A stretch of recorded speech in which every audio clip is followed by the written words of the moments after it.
Hi, this is Swapnil Bharti, and we are here at the Spinnaker Summit in Seattle. And today we have with us Stephen Kim from Google.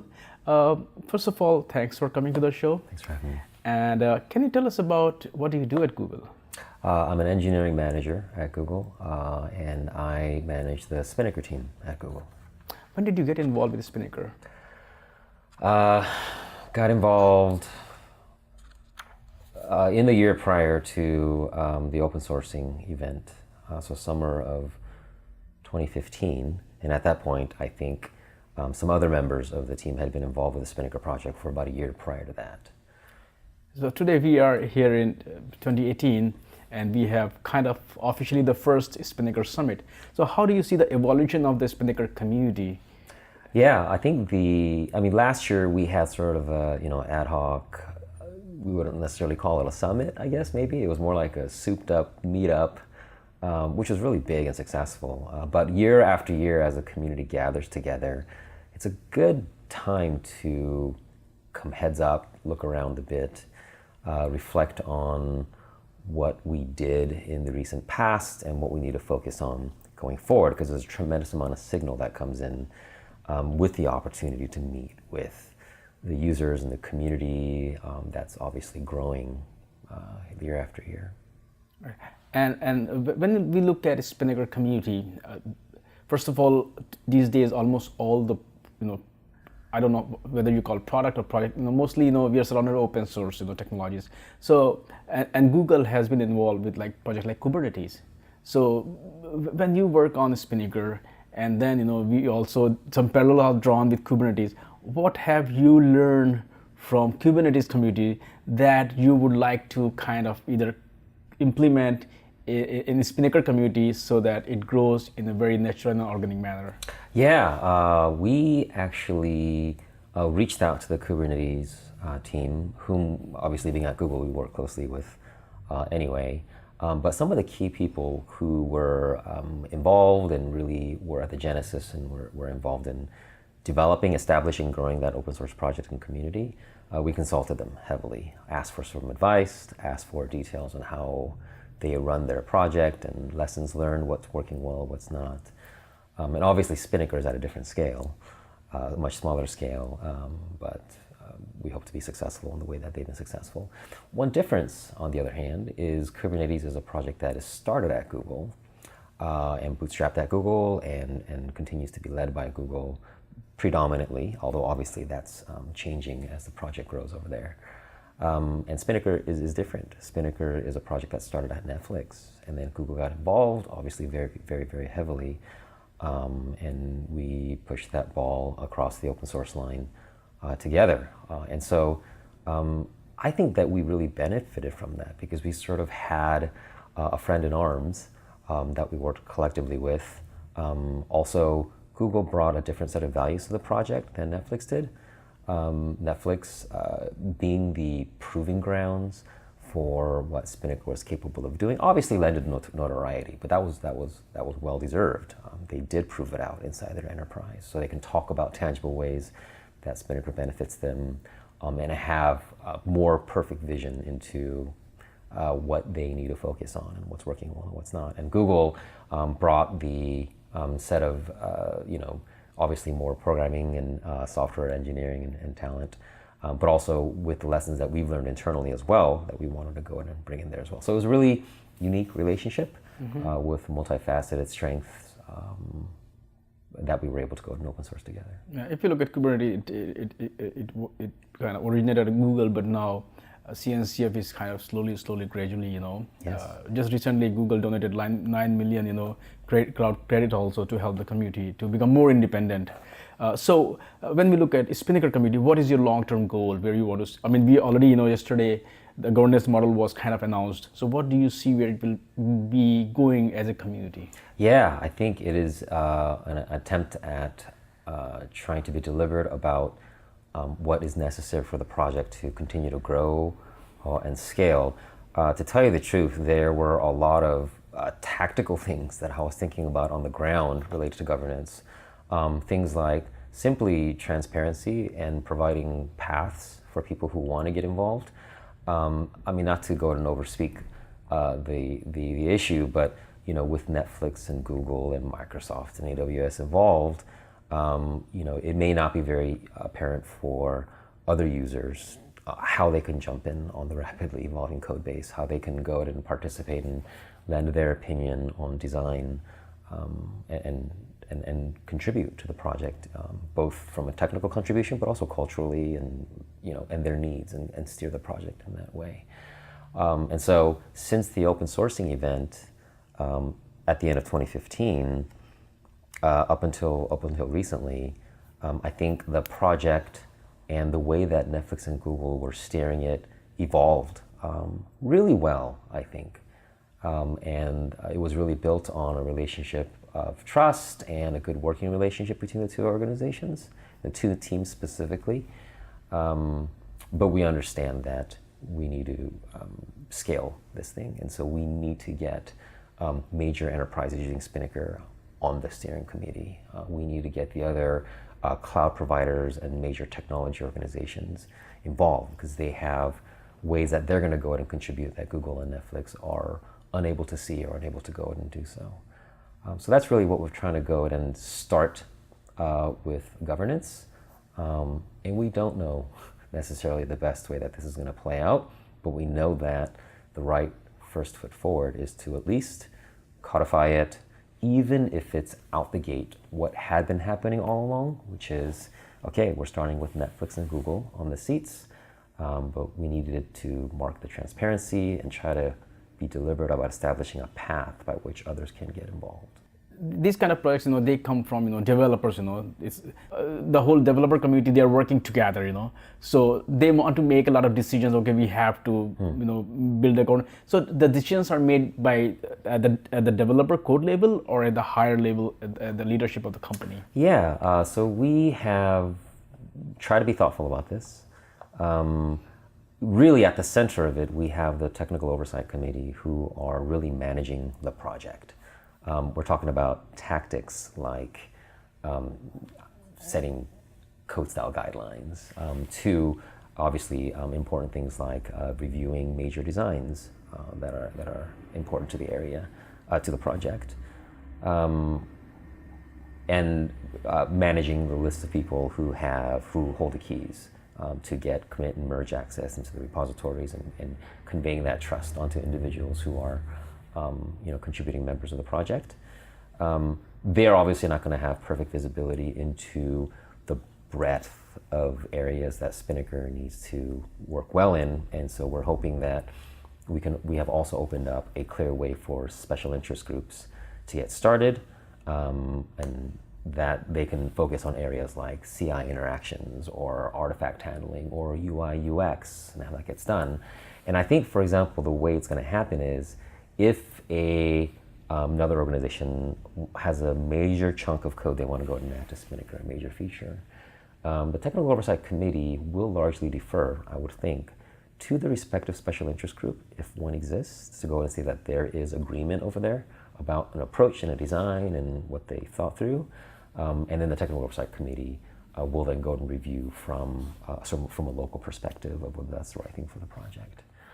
So the dynamic, I hope, will be that the steering committee, whose really only job is to go to focus on the right structure for the project, that the needs are being met, that there's good balance, and the important needs are being addressed, will greenlight special interest groups and say, here's an area we need to focus on. Can we go and get some people thinking about this specifically?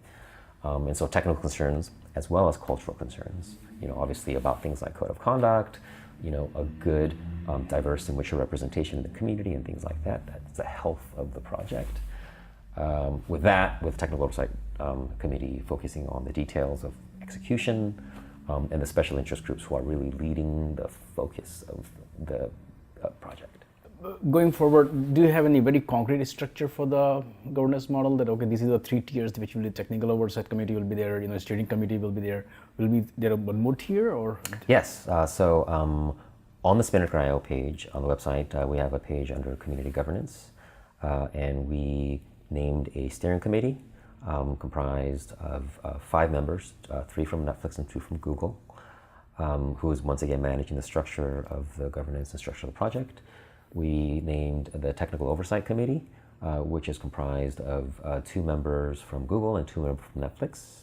And then also a structure by which you gain access as an approver who has merge access, as a reviewer who goes into LGTM's pull requests that are coming in, and then also what generally active community members can do to be more involved and contribute to the community. And then also we talked about the existing special interest groups. I say plural, but really there's one right now which has been running, which is around Kubernetes, which is obviously a very important aspect of the Spinnaker project. But there are many others that I've been speaking to different people that I think are important areas that I feel like they should consider starting up a special interest group around. Yeah. So right now, it's mostly Google and Netflix, but going forward, how do you plan to ensure that it's more inclusive, at the steering committee level, but also it also depends, how many, people actually involved at that level also. So how do you plan to do that? Yeah, it's imperative that it grows and changes. The governance model launching with all seats manned by Google and Netflix is strictly a reflection of how things had been. So for the past 2 years, that's the way the project has been led. It's been by Netflix and Google on the ground, trying to go ahead and do the administrative work, trying to go ahead and get the community grouping up around special important areas. So it's really a codification and a documentation of how things are yesterday and today. But one of the first orders of the steering committee, for example, is going to be to figure out and articulate the process by which, how do people get nominated to the Technical Oversight Committee? How many seats are we going to have in the steering committee? It happens to be 5 right now for not any particular good reason, but we absolutely want steering committee to represent the major user community to help us focus and validate on the right things for the technology vendors, the cloud providers, technology organizations. So that's going to be one of the first things that we need to go and discuss. So right now on the website, it'll simply say everything relating to tenure, nomination process, whatever, TBD. But that TBD is the first thing that we're going to go and address. Right. Kubernetes is huge because it solves a different problem. Spinnaker is solving a different problem. But how do you really plan to also engage more users? This summit is a good example of reaching out or bringing the community together. So how do you plan to actually reach out to more people who could be potential users, or there may be a lot of people who are using it but they don't know, or you don't know them? Yeah, and growing that user base is imperative for more than one reason. The one that I think about the most is there is no shortage of organizations trying to solve this problem in this continuous delivery domain. What we focused on the Spinnaker project, what we think is important, and what our track record hopefully has faithfully shown, is almost everything we put out there is validated by actual enterprises running at scale and proven it out. So for example, on the Google team, speaking for our team, there's very little that we do where we don't have a customer waiting on the other end of delivery. We really don't like putting out code where it sits stale for months. So throughout the design process, validating that this would satisfy the requirement for this particular area that the user is working in. And then upon release, for them to say, oh yes, it does work. Obviously things like fleshing out bugs and hardening the code base, which is very important, but also the iterative process by which we say this was a success or it wasn't. If it was a success, what are the next steps that we need to go ahead and build on, and so forth. So it's very important, that's why it's very important to have Netflix, who is validating things internally, for Google to go ahead and do so, and many other large organizations. So it's very critical we get that done. So far, we've done near zero, really, to market. We've obviously had, a small number of tech write-ups. We've done interviews and so forth. We've never had a marketing campaign or anything like that. And yet, the organic growth has been strong. We're really at a point where we are struggling to scale with the user demand that's out there. And I think there's a high density of the user demand of qualified users, because we don't go out and cast our net out very far that the people who have come are people who have found on their own because they have the need, they have the intent, and they are seriously engaging on this thing. That's a question that kind of remains. What are the things that we need to do if we want to go ahead and do this? Yeah, I was talking to some users here, and most of them were like, we have been tracking it from those Asgard days, when Netflix were doing it. So the moment it was open source, we were like jumped into the bag. So, and we are here at this summit, and not that, now we have been talking to a lot of users already. What kind of trends you are seeing where people are adopting? Yeah, over the last year, we are really seeing many organizations really running Spinnaker at scale.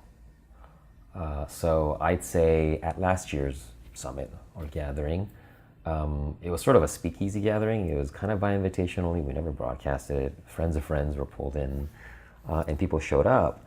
And the kinds of questions that people had were exploratory.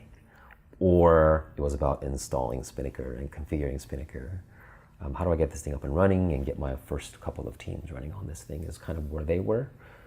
This year, certainly especially at the event this week, but leading up the past couple of quarters, the questions and the issues that we see on the forums and on Slack are like rate limiting issues, where with the platform, because they're running at scale, they're hitting those issues. It's Redis cache, memory and performance issues, and they need to how they need to distribute the Redis backend, for example, or Cloud Driver across read-write and read-only modes, and so read-only modes and so forth.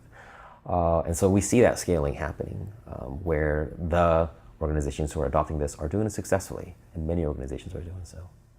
And when you see these use cases, you also see the problem or challenges those customers are facing.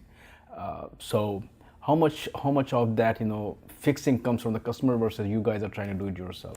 Typically, the adoption of Spinnaker looks very much like an S-curve. Maybe you might think that's typical, but actually with developer tooling, the adoption curve for tools is typically more linear. So one team adopts it, it takes an increment of work. Second team adopts it, takes another increment of work. 100th team adopts it, it takes 100x to get to that point. Everybody's wrangling their own, they're figuring out the problem over and over and over again in a very distributed fashion. The Spinnaker adoption pattern is much more centralized typically. It is a little more deliberate, and it certainly is slower out the gate because it's more centrally oriented, but the scaling at some point goes like this, where they really hit their stride, and all of a sudden it goes from one team adopting to 5 to all of a sudden 50, and then hundreds that are adopting it with a decreasing rate of problems and questions and how do we do these things. And they come to a point where they hit maturity rather quickly, and then they hit rate limit issues and caching issues and things like that. But those are technical challenges of scaling, which are solvable in different ways. So okay, let's stop talking about technology for a while and let's talk about you. What do you do in your free time? What do you do for fun stuff? Oh boy, I personally? I have 4 children who, at any given point in time, at least one or more children could use more time from me. So there's always more investing of time I can do over there. I have to preserve my own sanity. So exercise regimen. I've been doing a lot of going back into martial arts again, which it's not about me breaking things for getting out aggression. It really is a lot of good cardio and good exercise. And then sometimes I do, programming projects on the side for fun, but obviously nothing that I can sustain over months or anything like that. Oh, and I play video games with the kids. Oh, what kind of games do you play? I play Overwatch. I'm an Overwatch competitive junkie. Okay. I play with the kids who are better players than I am, but that's one thing I can do with them, which is fun. Thank you so much for talking to me today. Of course. And we'll see you again at the next conference. Yes. The next big Spinnaker summit with 1,000 users. I'll definitely be there. Awesome. All the user things.